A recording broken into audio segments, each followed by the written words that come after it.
1 in 3 of us will get cancer. Half can survive it, but it all hinges on early diagnosis and intervention. Yet where once a decade ago 3/4 of cancers were detected at their beginning stages, the fear today is that the number has crashed. A death sentence for tens of thousands, locked out of scans or unable to see a GP. Their lives perhaps sacrificed at the altar of a virus whose victims are poignantly often those with such health conditions already taken root. It's not just an unfortunate statistic, but the abject failure of government policy condemning countless families to preventable trauma. It is a travesty, a tragedy, and frankly, a national shame.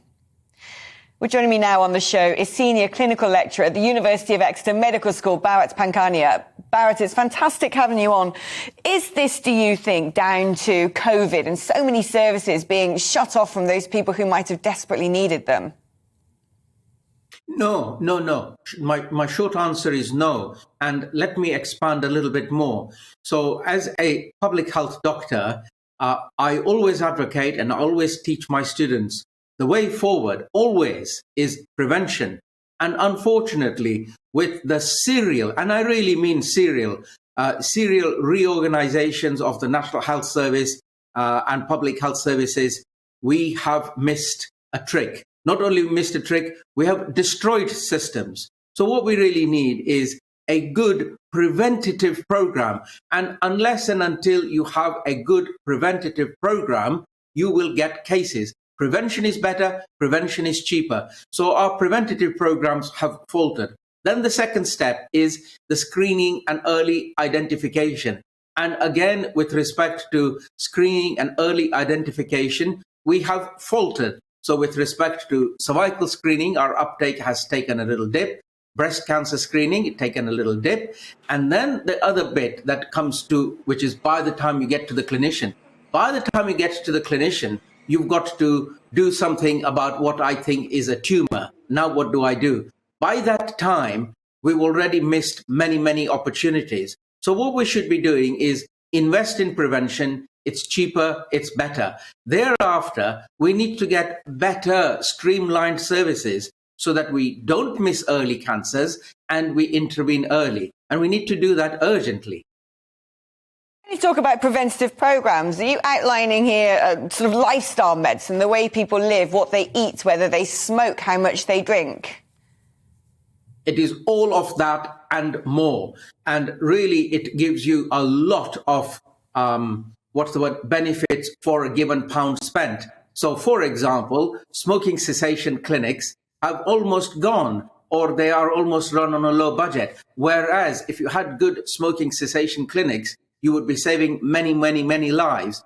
Furthermore, I would go a step back and not have smoking cessation clinics only, but to also have those clinics, those advice centers, those health promotion measures, which say, please do not take up smoking, because once you take it up, it is very difficult to give it up. Then the other bit is, of course, the diet. Then the third bit, which is really important, is the environment we live in. And the environment we live in, the fumes, the things that we're exposed to are the progenitors of the future cancer 20, 30 years from now. And then finally, we should also have a targeted patient, which in a way we do. So people who are more vulnerable to developing certain cancers are more frequently screened, first identified and then screened. Do you think something that might have contributed to the decline in early diagnoses lately could be the fact that anyone who's tried to book a doctor's appointment over the last couple of years will find that it's excruciatingly difficult, that a lot of doctor's appointments became remote, so triage perhaps wasn't what it should be, and there might be people out there with a little thing they might have been concerned with, thinking, well, I can't get an appointment for weeks, or I'm not bother, but that little thing might have turned out to be quite a big thing. It is a tragedy. And again, so as I talked about prevention equals you get a lot of bucks for your pound spent. Similarly, you get a phenomenal benefit for the amount spent in primary care. And for the last decade plus, So it is not only this government, it is the previous government too. So for the last decade plus, we have taken our eye off the ball of what really works and what is exceptionally good value for money. And primary care in the United Kingdom is one of the best in the world. It is a gatekeeper. It picks up things early. It intervenes early. And we have not invested in that primary care service when we should have, because it delivers a hell of a lot more value compared to secondary care. Dr. Bharat Pankhania, it's always great having you on the programme and hearing your wise words. Thank you ever so much for coming on today. Well, Anna May, I mean, we keep being told, don't we, that the NHS is the envy of the world.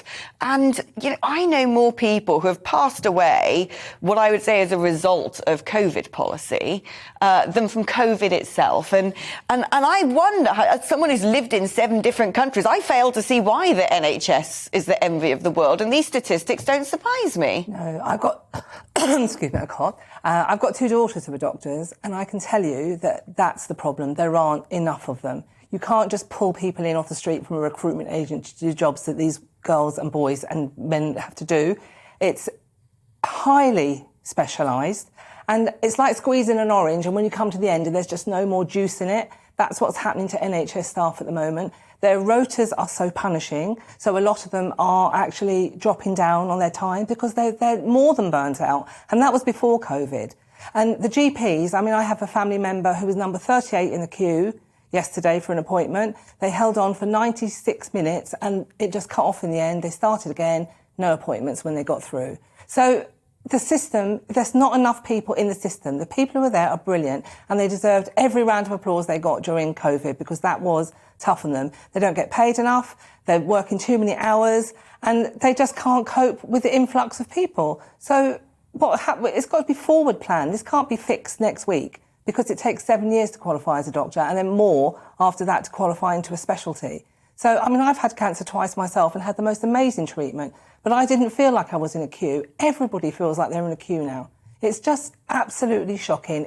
I know people say it all the time, the health service is on its knees, but when you get in front of them, they're superb. But it's like trying to get a lot of water into a little hole. I mean, it's not going to work. It will work eventually, but it'll be long, long waits.